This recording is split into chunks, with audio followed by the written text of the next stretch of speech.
জুবিন গাৰ্গৰ পত্নী গৰিমা গাৰ্গ শইকীয়াক আমি হত্যা কৰিম এনেকুৱা ধৰণৰ মানে অপেনলি ধমকি দিছে। কোনোবা যদি ফেচবুকত কবিতা লেখে আলফা কিবা কিবি বুলি কয় তেতিয়া মানে লগে লগে অসম আৰক্ষীয়ে কৰায়ত্ব কৰে। গতিকেলৈ ই জুবিন দাৰ পত্নী আমাৰ অসমৰ বৌ গৰিমা বৌক অপেনলি ভাবুকি দিছে যে কি হত্যা কৰিম বুলি। তাৰপিছতো যদি অসম আৰক্ষীয়ে যদি শান্ত থাকে, কৰায়ত্ব নকৰে, সকলো ৰাইজে মিলি ইয়াক লেংটা কৰি পিটি পেলাই মানে ইয়াক পুতি থ'ব লাগিব, তেতিয়াহে আমি অসমীয়া দম দেখাব লাগিব।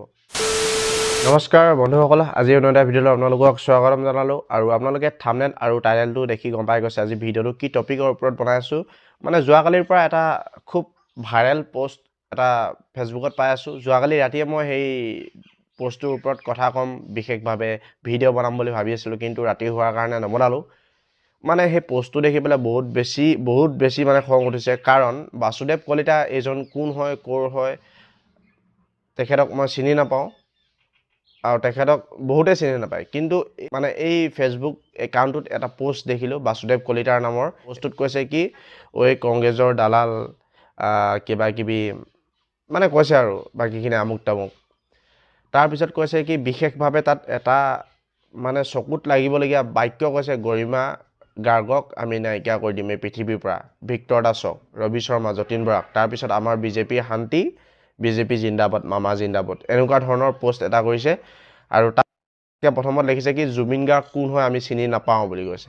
এই দালালটো ক'ৰ হয় কোন হয় নাজানো, কিন্তু এই দালালটোক অতি সোনকালে অসমৰ আৰক্ষীয়ে কৰায়ত্ব কৰিব লাগে। আৰু এই দালালটোক এটা কথাই ক'লোঁ অসমৰ ৰাইজক, মই প্ৰত্যেকটো ভিডিঅ'ত কওঁ যে জুবিন দা যেতিয়া নাইকিয়া হৈ গ'ল, মৃত্যু হৈ গ'ল, তাৰপিছত মানে বহুতে ভিডিঅ' বনালে জুবিন মৰিলে কি ঘেণ্টাডাল হ'ল, জুবিন গাৰ্গ মদাহী আমুক তামুক, জুবিন দাক লৈ বহুত বেয়া কথা কয়।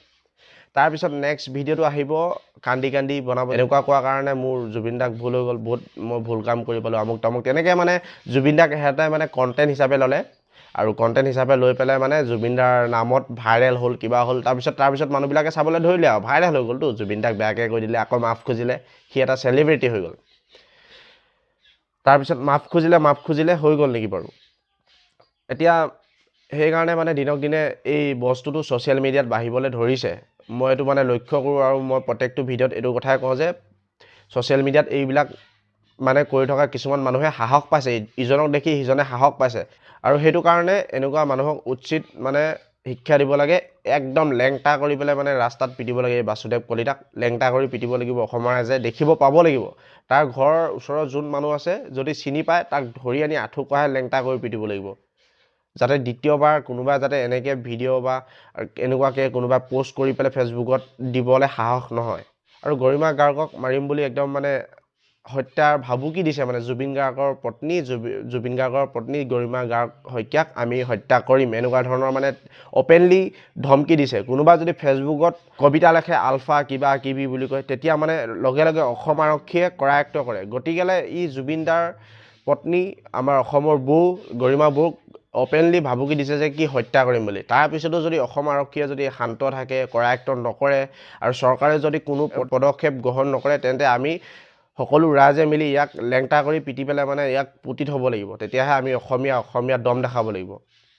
গতিকেলৈ কোনোবাই যে এনেকৈ মন গ'ল বেয়াকৈ কৈ দিলে আকৌ মাফ খুজিব, তাক মাফ কৰি দিম, এইটো কি কথা হ'ল নেকি বাৰু? কোনোবাই কাৰোবাক বেয়াকৈ কৈ ল'বলগীয়া আছিল কৈ ল'লে, কোনোবাই কাৰোবাক মাৰিবলগীয়া আছিলে মাৰি ল'লে, তাৰপিছত মাফ খুজিব, তাৰপিছত সিহঁতক একোৱে নকৰিম, তাৰপিছত নেক্সট আকৌ তাক দেখি কোনোবাই কাৰোবাক মাৰি দিব, কোনোবাই কাৰোবাক বেয়াকৈ লিখিব, এইটো এনেকৈ দিনক দিনে ধৰি চলি থাকিব। মই এটা কথা সদায় কওঁ যে ছ'চিয়েল মিডিয়াত আপোনালোকে ব্যৱহাৰ কৰিছে ভালকৈ ব্যৱহাৰ কৰক। আৰু জুবিন দাৰ বিষয়ে মানে বহুতে ছ'চিয়েল মিডিয়াত বেয়াকৈ লিখিবলৈ সাহস পাইছে। কিহৰ কাৰণে পাইছে? মাফ কৰি দিয়ে, একো নকৰে, ধৰিব, ধমকি দিব, বুকু ফুলাই শিৰ ফুলাই দুষাৰমান কথা ক'ব, ওচৰত থকাকেইটা এক থাপৰ এটা নিদিয়ে, তাৰপিছত তাক দেখি পেলাই আকৌ বেলেগে কৰিব এইটো কাম।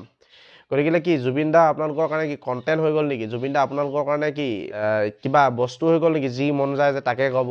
আৰু জুবিন গাৰ্গৰ পত্নী কি গৰিমা গাৰ্গ বৌকো কি এনেকৈ ক'বলৈ আপোনালোকে ক'ত সাহস পালে? গতিকে এই বাসুদেৱ কলিতা নে কি কলিতা অসম আৰক্ষীয়ে অতি সোনকালে কৰায়ত্ব কৰক, অসমৰ ৰাইজে কৰায়ত্ব কৰক, লেংটা কৰি ইয়াক ৰাস্তাত পিটক, যাতে দ্বিতীয়বাৰ কোনোবা যাতে গৰিমা বৌক মৰাৰ ভাবুকি দি পেলাই দ্বিতীয়বাৰৰ বাবে যাতে কোনেও কথা ভাবিব নোৱাৰে, পোষ্ট কৰিব নোৱাৰে, সেইকাৰণে এইটোক উচিত শিক্ষা দিব লাগিব অসম ৰাইজে।